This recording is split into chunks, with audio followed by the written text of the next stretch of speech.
We're good. Okay.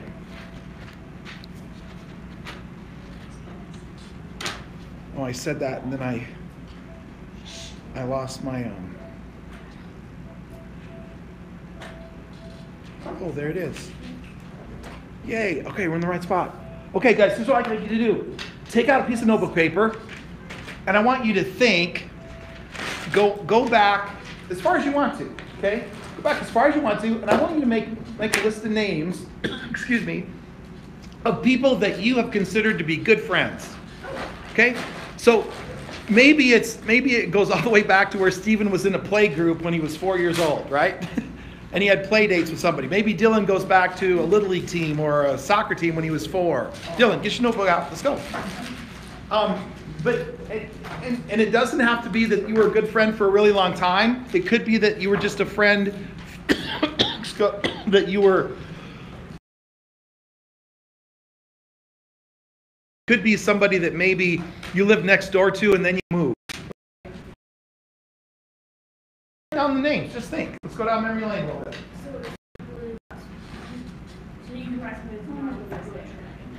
Yeah. This is for wherever. Okay. And it might be somebody that you've always known. Maybe you have known each other forever. I have a question. Where did you get those? Those were jerseys I wore in high school. I found them in a box over Christmas break, and I thought I'll throw them up on the wall. That one on the far left over there.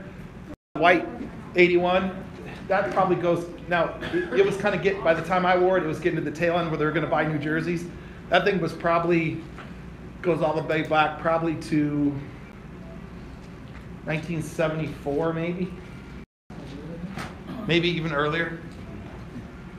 Okay, so be thinking about who were your friends.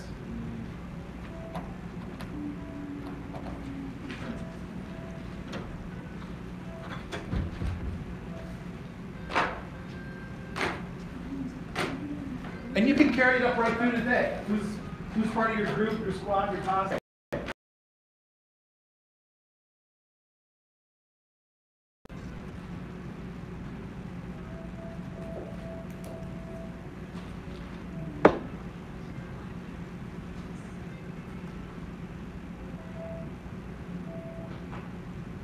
Go ahead and write their names down.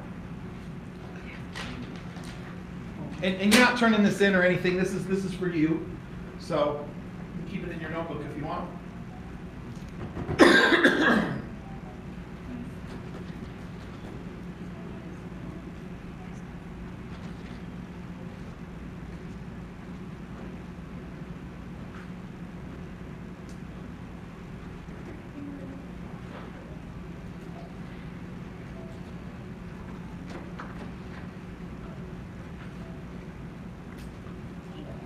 It's not? Okay. Is that supposed to be green? No, when it's red, it's recording. But did I do something wrong though? Let's see. We just said when it's red, it's recording. She made a mistake, so we said, I think it's working. Is it? Hey, Mr. Ellison. Oh, but Mr. Ellison, can you give me her? I don't know if I have Ashton's phone number, and that way she can. Or does she have mine so she can call me if she needs to?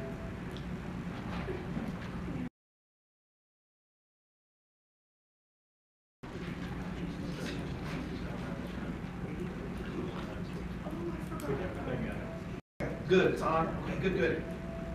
Thank you. Okay. All right, guys. So let me ask you a couple of questions. Or here's what I want you to do now. Okay? Look at that list. And I lost my train of thought here. Okay, give me a second.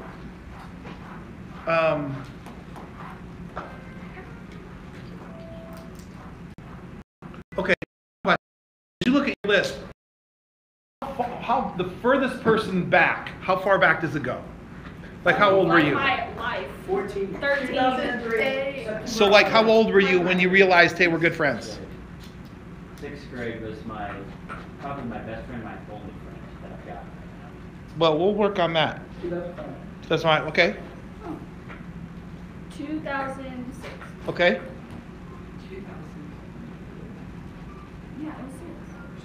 Okay, all right.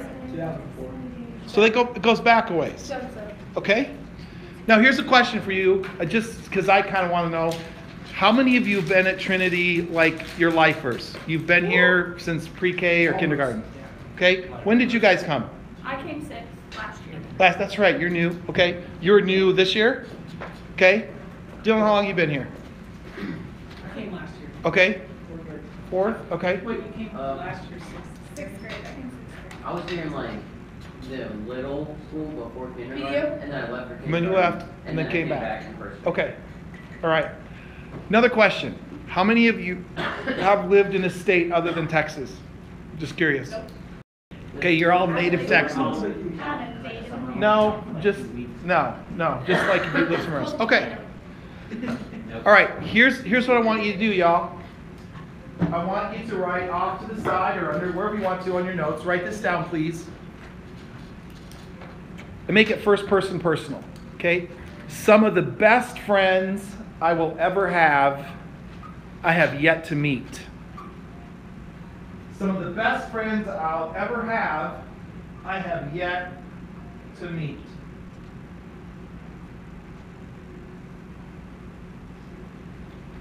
Yes. Yeah. Some of the best friends I'll ever have, I've yet to meet. Look, y'all, you know how much we pound 10 years or less in here, right? Okay? Get used to it if you have me next year. God will teach you again next year. Things don't change, but change is constant, so who knows? But one of the reasons, there's lots of reasons, and I know a lot of times I talk about 10 years or less in trying to prepare you for the challenges, but positive side. This is part of the positive side. One of the reasons I get excited about 10 years or less is I know what you guys are in for. I know that some of the best friends you're ever going to have in your life are going to be in the next 10 years. And they're going to stick with you for life. So think about that for a second. Isn't that a cool thought? You think about how good of friends and how much fun you're having now, and yet some of the best friends you'll ever have, you haven't met yet. I'm excited for Garland, my friend Garland. I love Garland. She's wonderful. She's one of my favorite people in the whole world. I love her. I don't know your brother yet. But I'm so excited for Garland because I know wherever she decides to go to college, oh my gosh, she is going to come back at Christmas break and she's going to know some of these girls, I'm going to be in it for life. And it's just such a cool feeling. It's such a thought. And they're out there and she doesn't know them yet and they don't know her yet, but they're going to meet. In God's sovereignty, they're going to meet and they're going to be lifelong friends. It's just the coolest thing. Okay, y'all got that to look forward to. I hope you're excited about that. That doesn't mean you wish the days away now till you get there. You can have some of the best friends you'll ever have by working on them here at Trinity. I'm just saying that's in your future. And it's exciting because, you know, we could use Garland for an example. In fact, let's just use Garland for an example. Okay, come August, whatever college she's at, she might be standing in line at a building classes. But she's not really sure and she doesn't know anybody, and some girl's gonna bounce up with a ponytail and go, is this Johnson Hall? It's like, I don't know, I think so, but I'm not sure. You here to register? Yeah, me too. Well, okay, I guess if we're right or wrong, we'll be right or wrong together. Hi, I'm Lisa from Grand Prairie. I'm Garland from Lubbock, and boom, and that's how it's gonna start, and they'll be friends till they die. That's how it goes, y'all. That's how it goes. And God delights in that. He smiles on that stuff. Okay? So I want to share some thoughts with you about friendship today because this is such a big deal to me. Friendships, that's what makes life go. It's what you were not designed to live by yourself. Even in the Garden of Eden, when the world was perfect before the fall, what did God say? He said it's not good for man to be alone. And that was in the context of marriage, but it's also in the context of community. You were built and designed to live in community. Yes. Okay? So Garland has already heard this before, but I want to read this to you. So just kind of put your pens down and think about being in your happy place like you are at story hour at library time when you were little. Okay? Let me read this to you. In a letter written to Arthur Greeves, dated December 29, 1935, C.S. Lewis, and in your You need to write, or you need to start reading C.S. Lewis, okay? Listen to what he said. Give me your focus, guys. Friendship is the greatest of worldly goods. Certainly to me, if I give a piece of advice to a man about a place to live, sacrifice almost everything to live where you can be near your friends. To live to be where you can be near your friends. I'm going to keep reading a second, but I'm a little aside here. Blake might already know this, I think. But C.S. Lewis was, like, one of his best friends was J.R. Tolkien, who wrote The Lord of the Rings. C.S. Lewis wrote the Chronicles of Narnia. Those guys were part of a group called the Inklings. That was the name for their group. And they met at a pub in England weekly, sometimes more than once a week, and they would share each other's work and critique each other's work. And Lewis would say, here's what I'm working on, Chronicles of Narnia, and Tolkien would look at it and say, well, this doesn't make sense to me. How about this angle? And Lewis would read Lord of the Rings, as it was in process and go, God, what is this, right? And they would critique each other. So we can thank those guys. They're friends. Look what came out of that. I mean, when they're doing it, there's no way in the world they ever could have imagined that their combined efforts would be multi-millions of dollars in the 30s. So we're talking, 80 years later. Okay? Now let me keep reading. I'm going to skip down and start here. Okay? One evening in October of 1983, during my junior year at Northwestern College, my roommate Craig Pennings and I were studying in our dorm room. On my desk was a box of Ritz crackers. There's a picture of Ritz there. Y'all know what those are? I offered him some and he said, no thanks. And I said, what's the matter? My crackers aren't good enough for you? And he said, hey, dude, I'm not hungry. And when he left the room, I took the box and I put it on his desk. And then without a word later, put it on mine. And so it went for a couple days, back and forth, back and forth. And one day, when I got him back for the umpteenth time, I put him away and forgot about him. Before going home for Christmas that December, I dug those crackers out, tied them up in wax paper in their wrapping, and I stuffed them inside a shoe in his closet with a note that said, since you didn't eat them in October, I thought you might be hungry now. And then I laughed and I left. By the time I came back for second semester, I'd forgotten all about it. May 1984, after final exams, I was packing to go home for the summer, and I found the crackers stuffed in one of my shoes with a note from Craig that said he thought I should keep them. And I did keep them. For a whole year, I kept them. I went to his closet and stuffed them back in one of his shoes just before leaving the dorm for the very last time. I attached a note that said, thought you better have these crackers since you wouldn't eat them in October of '83. You thought I forgot, didn't you? And I laughed and I left, thinking it would be the last laugh. 3 years later, in April of 1988, I got a package in the mail, and inside were the crackers, along with a note that said, remember these? I thought you might be hungry. Now, this was entirely too much. Thinking for 3 years that you had the last laugh only to realize you were dealing with a very patient person is a real jolt. In 1991, I mailed them back to Craig with a note. For my birthday in 1993, he mailed them back to me with a can of Cheese Whiz. In May of '96, I sent them back to him with a note, roses are red, old buckets are rusty. After 13 years, these crackers are crusty. I got them back in the mail in 2000 as a belated birthday present. And while prepping a sermon on friendship in September of 2004, I realized I had the crackers in my closet and I sent them back to him. Here's what I want you to take away from this, guys.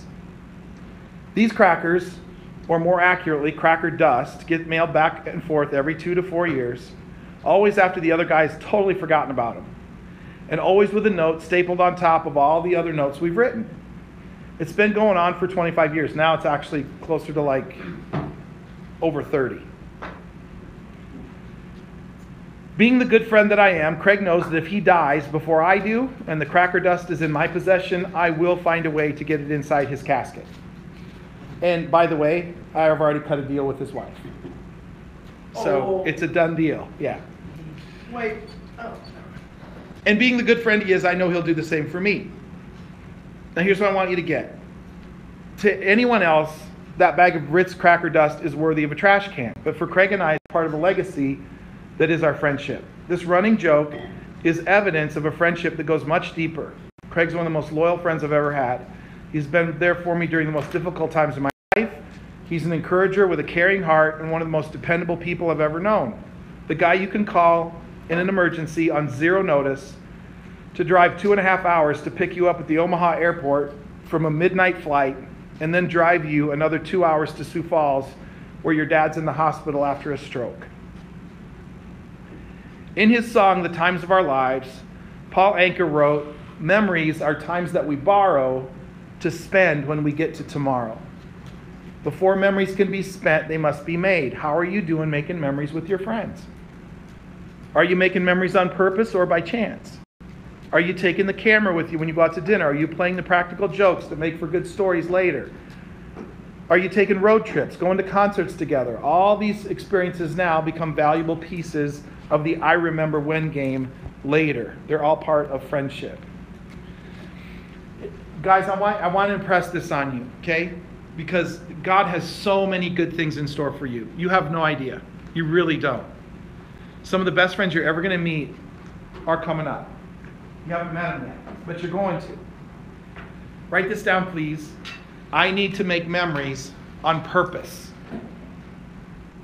I need to make memories on purpose. So often, we just kind of make memories by chance. You know, we happen to be together and something kind of happens, but you know what? We need to be purposeful about it. One of the lies of the enemy, my friends, is to get you to think that there's such a thing as an ordinary day. He wants Carson to think, today's just another Friday in January. Had him before, I'll have him again. But you know what? That's not true, because there'll never be another Friday, January 12, 2018. This is a one-off. Want to know? There's never going to be another one. And when you start to have the mentality that every day is a unique day and you can never get it back, it changes how you think about things. It changes how you think about things. Have you ever noticed something?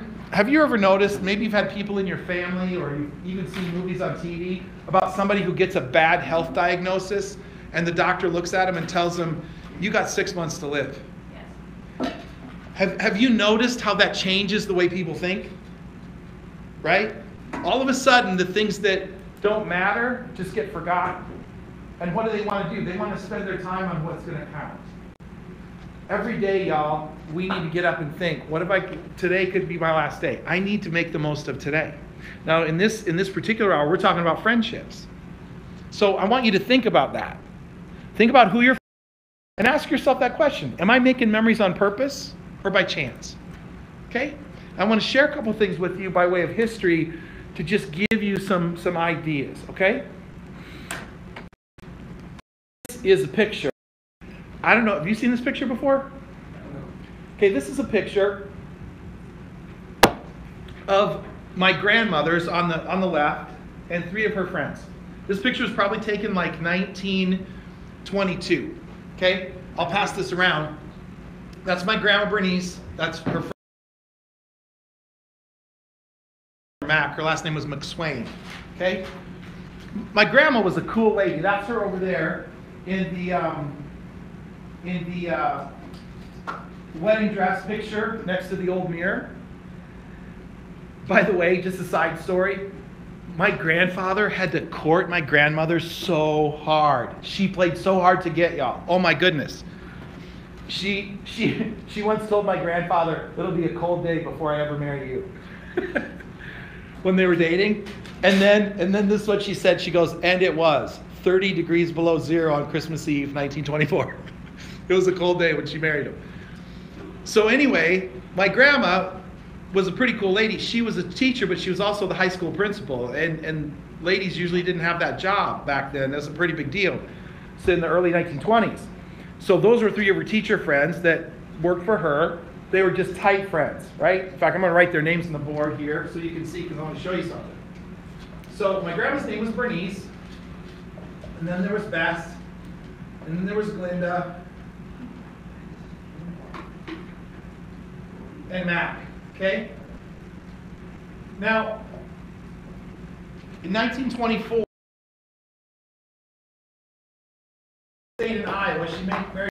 who was a farmer. Bess married a school teacher in Minnesota, and they go on to buy like a lakeside resort. Linda went to California. She married a businessman. And Mac married an architect, and she moved to Connecticut, right? So they're on each and two in the middle. And they were such good friends. Think about who your inner circle is. Think about the people that you do life with that if you couldn't do it, you'd miss them, okay? Now, I don't know your friendships, but it seems like wherever I see you, I see you. Are you guys pretty tight? Good friends, okay? So imagine, Carson, you come to school, and he says to you, hey, you know, it's like you'd want to stay in touch, but that would be a sad day, right? Because you guys hang, you know, you're good friends. So they're thinking, now keep in mind, y'all, this is the part that I love being the old guy who tells you things because you're never going to see this ever, okay? Because all you know is life with cell phones and internet and Wi-Fi and Netflix, right? So back here, the high technology ball with a mouthpiece coming out like you've seen in the old movies, and you held it up to your ear like this. I need to place a call to BR 549, right? Please. And then they actually was a man. We're going to keep in touch because we love each other so much. Messaging and that technology, but it was called round robin letter. I'm going to explain that to you. In fact, right now, though, hello, Ashton. We love you and miss you. I'm going to see. Bear with me, my friend, to see if we can zoom in on.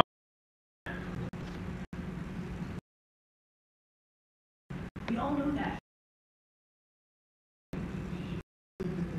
I hope that works, Ashton, and if it's not, let your dad know or let me know. I'm sorry, I'm trying my best here. So here's how a round robin letter worked. Let's say my grandma would start it, okay? So she'd write a letter to the group, send it to Bess. Bess would read my grandmother's letter, and then she would write a letter to the group, add it to my grandmother's, and send it to Glenda. Glenda would read those two, write her own letter, add it to the envelope, send it to Mac. Mac would read all three, write her letter, and then send it around to my grandmother, who would read now all the letters that she has yet to see, and then she would pull her old letter out, write a new one, put it in, and so after the first go around, there was always 4 letters in the envelope, see? And it would just make the rounds. Do you have to like? Do you see what we're doing? Okay, so now this is a great idea, but they had well-meaning friends that they said, look, this is a great idea, but there's no way. You're not going to keep up with this. You're going to get busy. Life's going to happen, right? Do you have to like buy new postage every time? Oh yeah. You just pull it off and put it in. You might just put new stamps over the old ones, or Could you just use the same stamp? no, because it was they had what they call a postmark, where it would go through and be stamped like it hit the Glendale, California post office on this day, and so it was called a canceled stamp. That's a great question, because so much of what we do is online now. I think over there somewhere I've got some canceled stamps. I'll show you, but it's like a canceled, so you couldn't do it twice. That's a great question. Okay, so their friend said, you'll never keep it up. Guess what? They did this for 67 years. Isn't that killer good? They did it until my grandmother was the first one to pass away. She died at 90 and a half. And then Bess passed away. And these three kept writing each other. And then Bess died, and then it was just Glenda and Mac. And Mac passed away. Glenda was the last one to pass away at 101. Whew. Pretty cool, right? Now, by her own admission, my kept all her letters. But to her, she wasn't thinking about it, because when she would open that envelope, she'd think, well, this is just old news. Why would I keep this, right? So she'd pull her old... Didn't you save them all, right? But these are the ones I've got, okay? These are the letters that she saved. And it goes... And you said she threw some away? And she threw some away. Oh yeah, a bunch away. Yeah, this would fill so many volumes, a lot more, probably 3 more of these books if she'd kept them all. The very first one I retyped, because this first one's written in pencil from a hospital bed in Minneapolis, Minnesota from 1929. I was in a hospital bed. Well, and that's the story, is that she and my grandfather lived there for a short time. My grandfather was selling cookware in Minneapolis, and they got hit by a drunk driver who was driving a milk truck. Can you imagine? getting broadsided by a fully loaded milk truck with a drunk driver at the wheel. So my grandpa didn't get hurt very bad. My Uncle John, who was only like 6 months old, kind of got hurt a little bit. My grandma got the worst of it. And she was in the Anchor Hospital for 7 months. In fact, they thought she was going to die, so they didn't do anything to like set her broken bones. And like 3 days later, they're like, oh, she's still alive. Maybe we better put her in a body cast. And it messed her up. She had a broken pelvis, and so she walked with a limp the rest of her life. She was very athletic, and but she lived. And you know what's cool? Glenda wrote a letter to my grandmother every day that she was in the hospital for 7 months. Isn't that cool? Every day she wrote her a letter. That's how tight they were. And the fun thing, none of this means anything to you, nor should it, and I wouldn't expect it, because you don't know any of these people. But as you look through here, this is a big chunk of my family history. Like here's a letter from 1937. That's like in the middle of the Great Depression. Okay? And talks about what's, oh, get this. Oh, can I just read this to you? Oh my gosh. Do you have people in your family that do like amazing things, but they never feel like it's good enough? Yeah. Right? They put on this big, giant, incredible dinner, but then they go, oh, I'm just so sorry I don't have anything for you. Right? Listen to this. This is from 1937. This is my grandma. It seems I just can't entertain anymore. I get so nervous, and I think it's because Gene, which is my dad, who would have been 2 years old at the time, is always on hand to put his fingers in. I did get up a dinner for Florence's birthday, and I steamed my nose and my lips, which means burned them, when I lifted the lid on the roaster. Now get this. I never know what to fix either anymore. That day we had roasted chicken, sage dressing with apples, potatoes, brown gravy, scalloped oysters, pea and celery salad, watermelon pickles, pineapple ice cream, and cake. But I just don't know what to make anymore, right? But that was my grandma, right? She'd put this huge spread on and say, I'm so sorry. I just wish I had, right? So in the middle of World War II, my grandma had 3 brothers that didn't see each other for 3.5 years because one was in Hawaii fighting World War II. My great uncle Russ was on a destroyer in the Mediterranean in the Navy, and my great uncle Ev was in Germany and France in the Army. He won a Silver Star for bravery and a Purple Heart. But they didn't see each other for 3.5 years, and none of them knew if they'd ever come back because you didn't have communication like you did today, so you wouldn't hear. Imagine that. You know, it's your parents and they haven't heard from Dylan in a year. They don't know if he's alive or dead. And every day, all you're reading the newspaper, you're just reading the news about what's going on. I mean, you weren't there for that time, and it's a scary thing. Oh, that's a side story I'll tell you later. Okay, so anyway, you work here, 1945, right? You just keep working your way through, 57, 59, okay? And then, so I'm reading through all these letters, right? And then we get to one that's October 31st, Halloween 1963. I would be 6 months old. And then she's talking in here about some relatives, and it says, well, I hope they can visit because they're wanting to see Todd Allen. Moi. Gene and Barb's boy. So I hope they can make it. Todd is such a good baby. That's what it says. I love my grandma. He's so active and peppy. I think my grandma's the only person that ever called me peppy. I never thought of myself as peppy. But get this. But seldom or never cries. Caden, I wasn't a crier. He's about the best baby I've known. 2. See, this is what I do when I want to feel better about myself. At least once I was a good baby, right? But isn't this so fun? You get to read and it's like, that was written when I'm just like 6 months old. And by the way, when I still had 2 eyes, how's that? Right? Yeah. Yes. So, and if we keep reading in here, and I didn't even think about that. Wow. Maybe I should look at this again. See if she has anything to say when I had my cancer. You know? How old were you when you got it? It was like about 18 months old. How did they know you had cancer, guys? Like, did they do tests? Oh, that's a good story. Do you want to take that exit ramp really quick? Yeah. Okay. So here's the deal. Ashton, we're taking an exit ramp. Okay, we're back, Ashton. Sorry about that. Okay. So, how did they notice? My dad thought, because I was like about 18 months old, and he thought one time, like just at a certain angle, he thought my eye looked a little weird. Just a little off. And this was pretty ingenious on his part. But he waited one day. One day he said, I'm just going to wait. And I'm playing on the floor. I'm on the floor, like on my knees, playing with blocks, stacking blocks and stuff. And he said that he came up behind me without me knowing I was there. Slid his hand, I was busy playing, and he put his in front of my eye. Not touching me, but just like this. And I went like this, pushed it away, and kept playing. Did this, and I just kept playing. It's like, right. And he was freaked.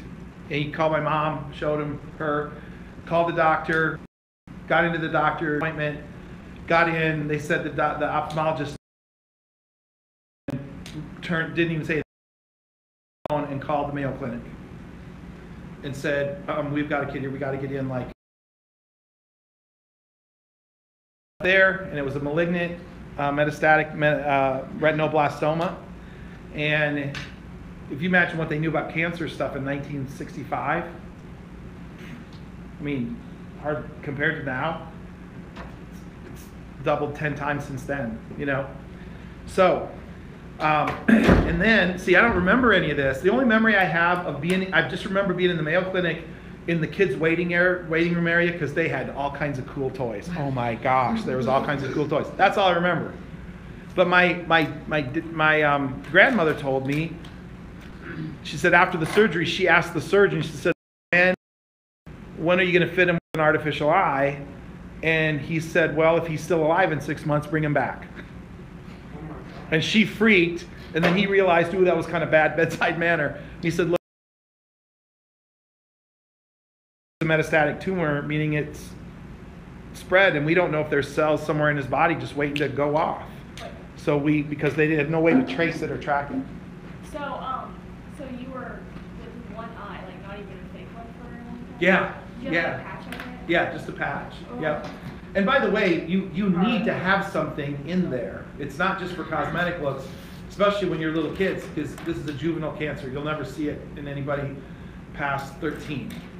And so it's like you need something in there so your bones form properly in your face. So it's important to have it in there. If you don't also do, don't they just like sew your eyelid shut and like let it heal shut?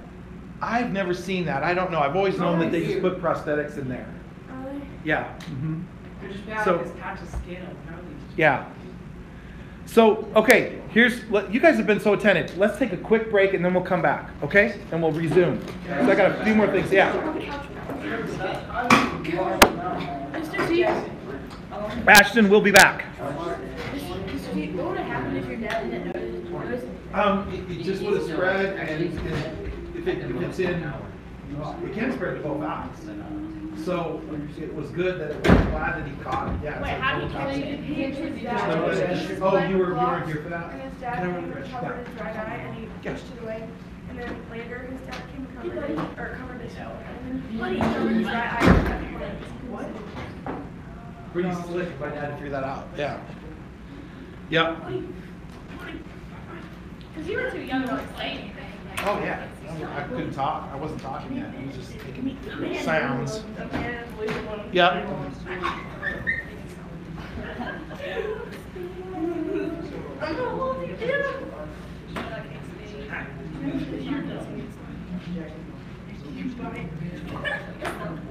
There's not a certain part of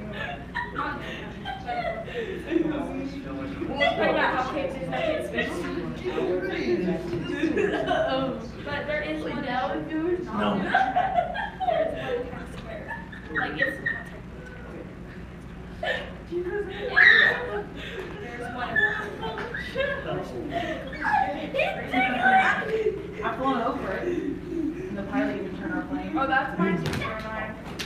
She was like, I'm just playing a game.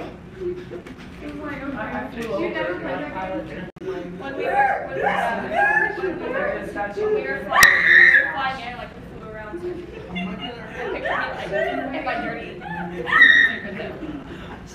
And so like you could see like you could see all the texture, and I saw because we were going past the street, so we were still like really high. The M&M store. Yeah, it was outside my window from my hotel room. And then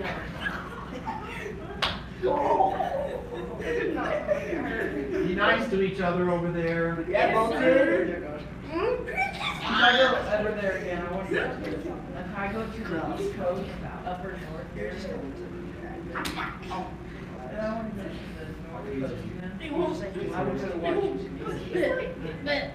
Want us to stay for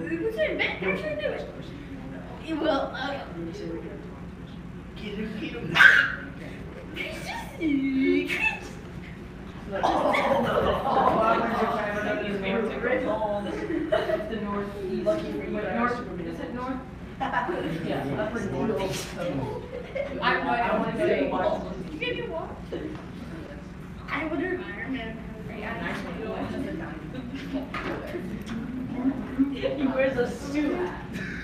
Like a suit even at a ball. I have no idea. I will give you one. No, yeah, no, that's- I will no. give you one. I'll We're give you together. a smile. Yeah, I'll give you one. Stop! Stop! Boy, stop! You won't take the mint. She wants a mint. Oh. I would let her have a dang mint. Oh, God. Kiss my hand. Really hard on that.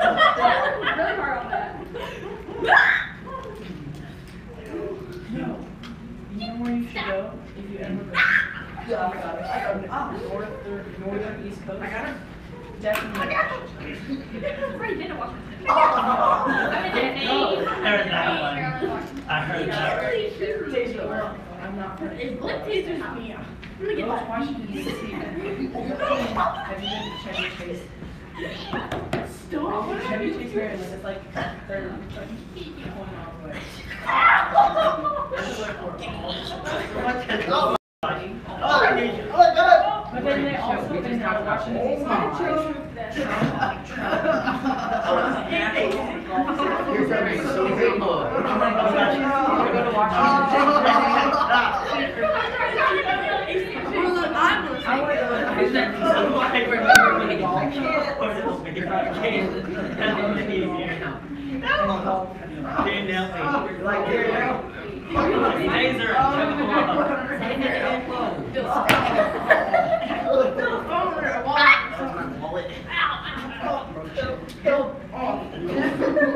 Videoing this. Oh, hello.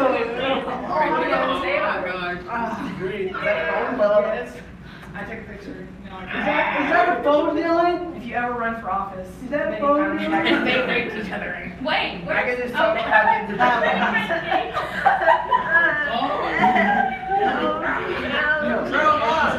Grow up. I went over there and then just. And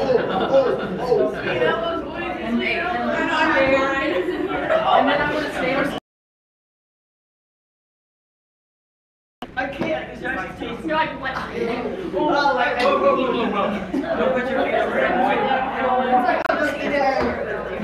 like unpack all your stuff for like an hour just to stay in the hotel.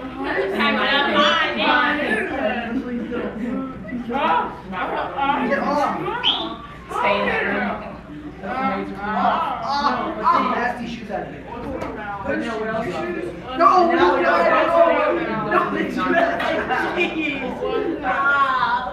You're probably going to be ready to play. Oh dear. Yeah.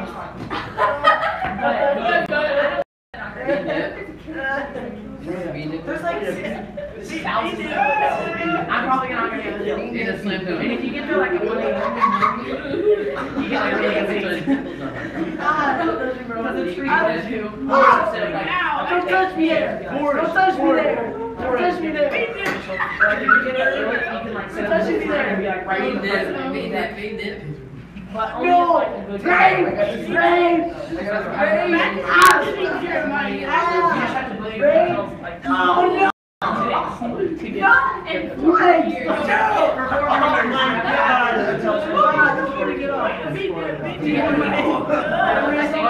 You can stay in Boston. Here we go, let's pull it back together.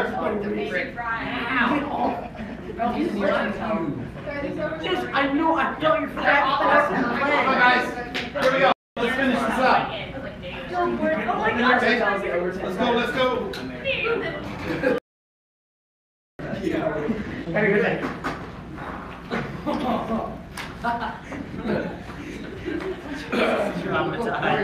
Oh, you want to go out? Here we go. Bible's out, notebook's out. Jason's just I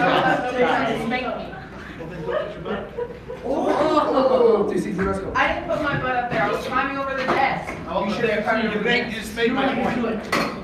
Okay, here we go. Well, how are you expecting to climb over the desk? All right, guys, let's pick up where we left off. Okay, focus. Here we go. Everybody up here? Look at my one good eye. Here we go. Now here's I want to teach you some stuff that I've learned here from this, and then I want to challenge you on a couple things in a good way. So we have the examples of all these letters, right? When these ladies were 83 years old, they had a reunion at my grandparents' farm, or my parents' farm in Iowa. And it was a riot. It was so amazing to see. If you would have just stood like I did, where you couldn't see them, guys, pay attention.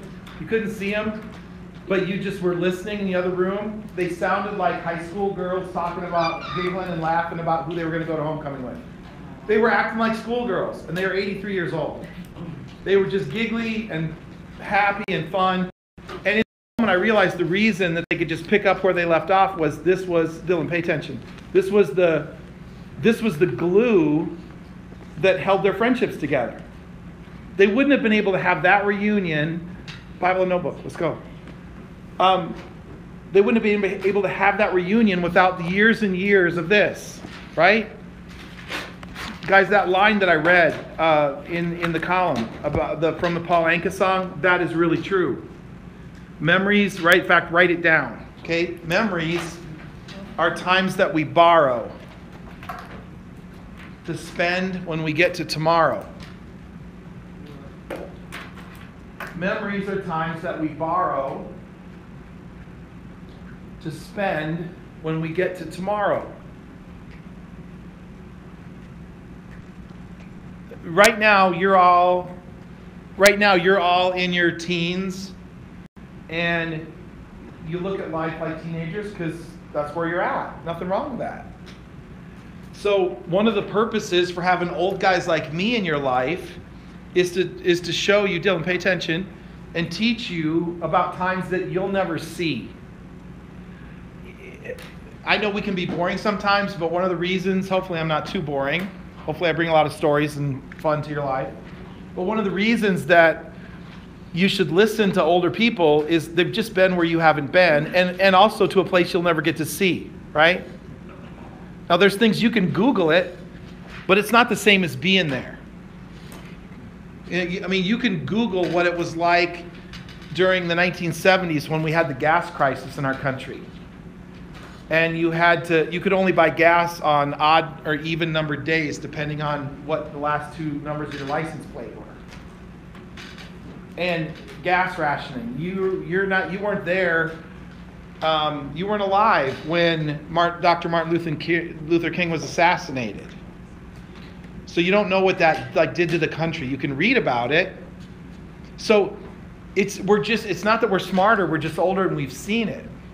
And so what I'm here to tell you is the investments that you make in your friendships, they're so worth it. They're so worth it. You need to make it a priority to be a good friend. Okay? Now, along that note, let me give you a couple of cautions, okay? A couple of cautions and a couple of challenges. One of the blessings of living in the culture that you live in is you're very mobile. 10 years or less, you guys are going to have all kinds of options. So let's say that Mitchell, let's say that he graduates college and he's looking around. Dylan, will you please sit down, okay, and stay put and focus. Okay, remember what we talked about. Mitchell is in a spot where he's like, you know what, I like Texas, but I'd kind of like to see something different. So he puts out some query letters, he starts looking, he jumps on the internet, lands himself a job in Montana. Bada boom, bada bing, he lands in Billings, and he decides, I'm going to work on a ranch for a year. And there he is in Big Sky Country, seeing something completely different. And he can do that in a day. I know we've had jet travel for 50, 60 years, but you know what? It's still amazing to me that I've had days where I started the day in Minneapolis and ended it in Phoenix. Or, you know, where you can start the day at one part of the world and end the day in a completely different part of the world. Because you can fly at 550 miles an hour through the sky in a pressurized aluminum tube. That's still a pretty amazing thing. So your mobility means Stephen can say, you know what? I want to pick up and go somewhere else. I want to live somewhere else for a while. I don't want to there. Now here's the connection I want you to make to friendship. A lot of times people think because you're mobile and you're only going to be somewhere a short period of time, what you don't do is you tend not to invest in people. Okay? So if Carson, maybe let's say Carson, the last semester of his senior year, he does an internship in Chicago. And he says, you know what? I'm only going to be here for 3 months, so I'm just going to do my work at the internship and then go home. And go to my apartment, you know, no. What he needs to do is he needs to go there and say, I'm going to do my job, I'm going to get to know people, and I'm going to make friends here. And maybe they're just friends that aren't even from Chicago, they're just here like me on an internship. But I'm going to make friends.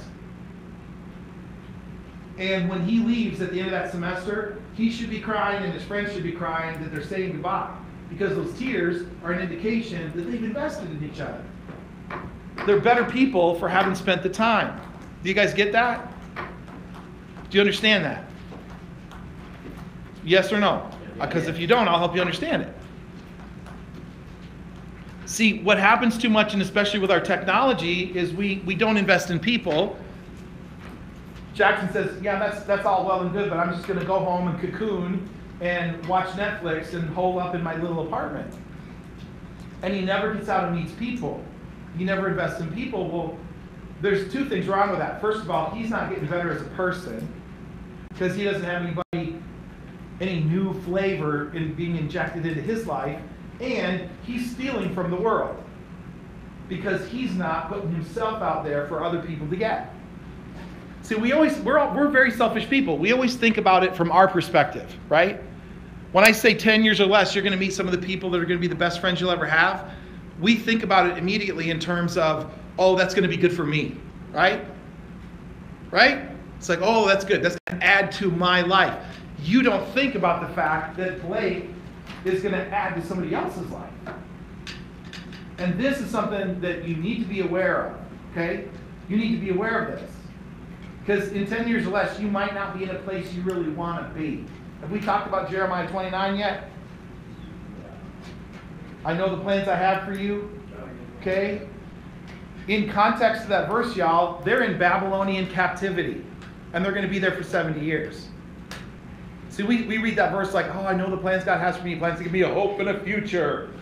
Plans for good and not for evil, right? And we go, oh, I love that so much. And it is a great verse. But in context, he's saying this. He's saying, Caden, I want you to know something. God has a plan. It's a good plan. But I can give you hope and a future. But by the way, you're going to be here in this foreign land for the next 70 years. And in that same passage, it says, since you're going to be here for the next 70 years, he says, plant vineyards, get married, have babies, be good citizens, right? Live life. Live life. So when God sends you places, you need to know that He sent you there so that you guys aren't investing in other people. You need to know that, okay? You need to do that. Is this making sense?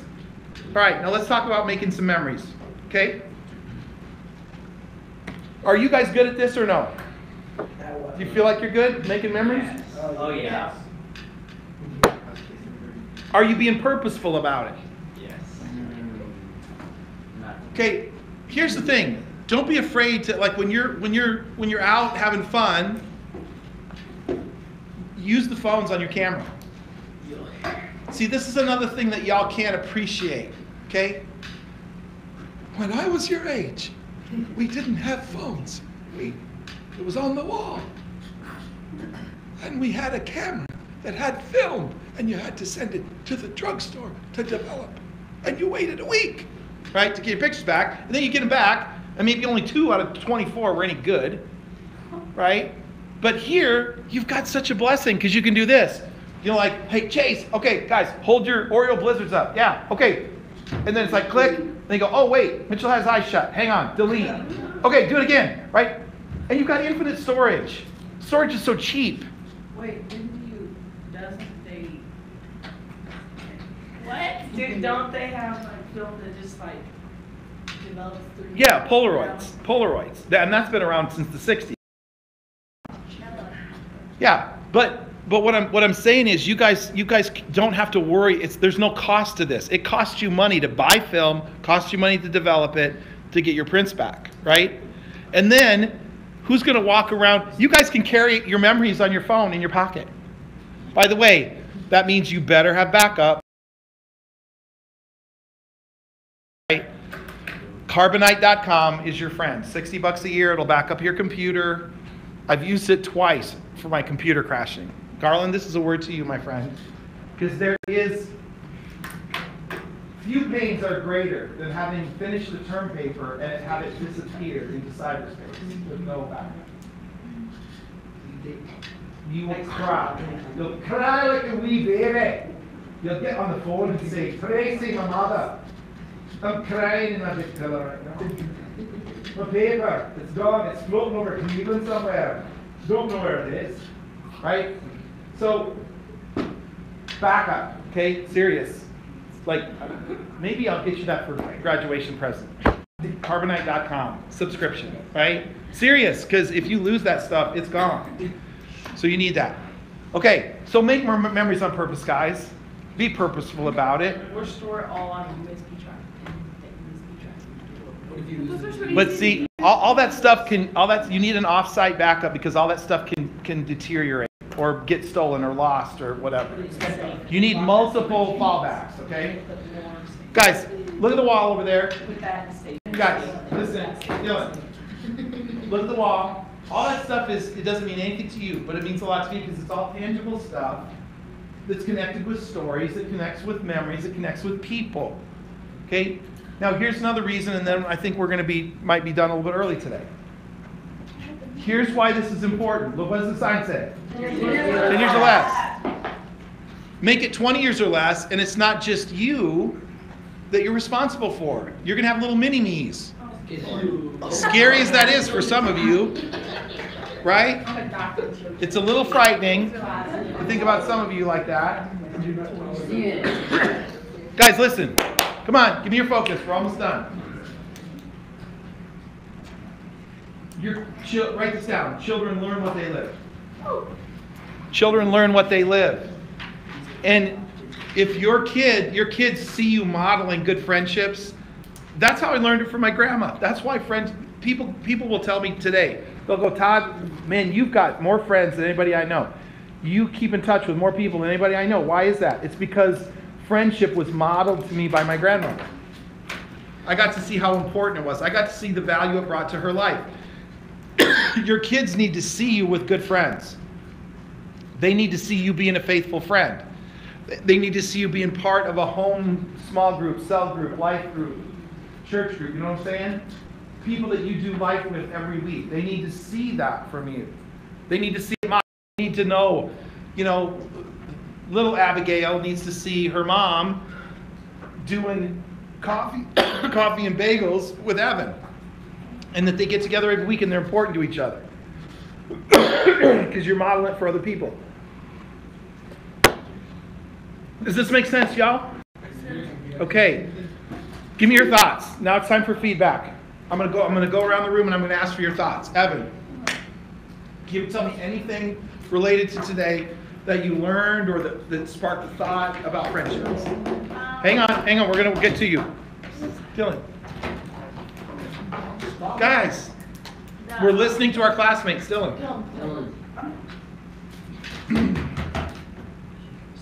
The writing that was about the risk practice and stuff like that. I thought that was just learned that Guys, you should be focused on Evan right now. that no matter how far apart people are, you can stay. Yes, it's very true. And I just talked to Craig the other day, right? We still talk on the phone. We're always going to be close friends, even though he lives in Iowa and I live here. So those kind of friendships last. Oh, by the way, can I just say something?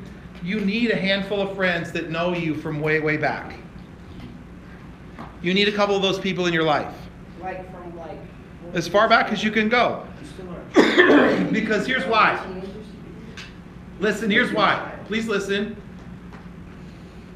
Sometimes you need to talk to somebody that you don't have to give all the backstory to, right? Like, okay, I've only known Garland since she was my student as a freshman. Okay, so we've known each other about 4 years. But I could call Garland when she's at college and say, remember when, and reference something in those 4 years, and she'd go, oh yeah. And I don't have to forever. Yeah, she understands. We can pick it up right there. You need those friends where you can just call and pick up where you left off. You don't have all the backstory. You need new friends in your life too. Is a friend a good friend if they hit you for like? Oh my gosh. What kind of hitting are we talking about? Slapping on the face. Probably not. I think I would probably. Well, what if that person is normal like that and he's kind of like insane and might be a little. Dylan, we'll talk about your problems later. Okay? I'm teasing you, Dylan. Insane. No, you're not. Okay, hang on. We're moving around. Abigail. Wait, okay. Guys, listen. Focus on who's talking. What was the question? Just any thought you had about our lesson today about friendships. Oh. Guys, your focus should be here. This is part of the discipline we talked about, guys, out there. Okay? We finished strong. We finished well. Well, you saying your grandma kept in touch with all her friends. Well, that reminded me of my grandma because my grandma is not one of the nicest people you'll ever meet. And seriously, just a little story. We were at Cane's the other day, and the people were talking. They were talking about some problem that they were having, and my grandma was not very nice about telling them that they needed tend to their customers, let people order. And so after she left, I apologized because I felt horrible because there was a whole lot nicer way to come across that. But Well, I'm glad you're in tune with that. yeah, but anyway, about my grandma, so she's not the nicest person ever, but she has a bunch of friends and they hang Dylan. out twice a week, every week. They'll play bongo or they'll Good. Yeah, you need to be doing that. Yeah. Okay, we're gonna work our way I around. just have a question. What? Is Guys, listen. Is someone a good friend if they continue to do something to you when you ask them to quit? Okay, we're getting into all your No, this is a problem between Carson and him. Carson was spraying hot water on Steven. Steven slapped him in the face. But Steven, I can understand why All right, you so want now to. we have cause and effect. Okay, we'll talk about this later. Guys, Chase, I want you guys to focus. We're working our way around the room. This is your opportunity to focus and give respect to the person that we're talking to. Okay, Carson, thoughts about today? That even though we're friends, they're our best friends, we haven't met yet. We still should make our friends right now valuable. Yes, absolutely, because you want to be in the habit of making good friends. Yes, and you never know when those people are going to come back around. Okay, to his point, can I say something? Sure. If you're good about being a good friend to people, you have no way of knowing when it's going to come back around. Okay, Chase is going to be at work. Chase is going to be at work one day, just minding his own business, doing his thing. and he's going to get a phone call from somebody that he hasn't talked to in 5 years. And they go, oh yeah, we used to work together. And why are you calling me? It's like, well, because we've got an opening in our company, and I think you'd be perfect for it. It's like, why are you calling me now? Because we worked together, and you showed me what you had last time, and you showed me that your personality, you were good. It's like, and they remember you. That kind of stuff happens all the time. Okay, Chase, go. That like every moment you get finished, and you excited. Yes, don't wish the days away. Very good. Good job. I like the part where you said the children learn, What they live. like, Guys, focus on Mitchell right now. This is, guys, I'm trying to teach you life skills. This is focus. Because if we, in 10 years or less, if you guys are acting like this in a room, the next time you hear probably will be yourself getting fired. So please focus and learn these habits. Mitchell's got the floor. That's where the focus is. and if you are always hanging out with your old friends from like middle school, then your kids will pretty much learn the value of friendship. Yes. Okay, he spurred a thought right now. That's very good, but here's something else. Get this. You guys got to always have room in your friend circle for another person. Don't, because what can happen, especially at a school like Trinity, is you guys lock in your little cliques, your little friend groups, and you don't expand. You can't do that. I'm kind of mindful of that right now because we have a new kid in the freshman class, Caden, and he's brand new to school, doesn't know anybody here, and it's like, man, he needs to get assimilated, right? We got to be willing to open up our. Does he? Your thoughts? I would have it as an outline. You should be careful who you choose as friends. Yes. Should be careful who you choose. Dylan. Guys, we're focused on Dylan right now.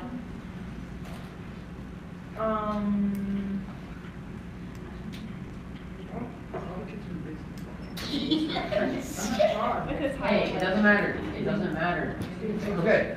All right, we'll move on. Carson. You're close about falling. That's a good one, right? You didn't really Chase, talk come about on, focus. this, but like, Guys, over here.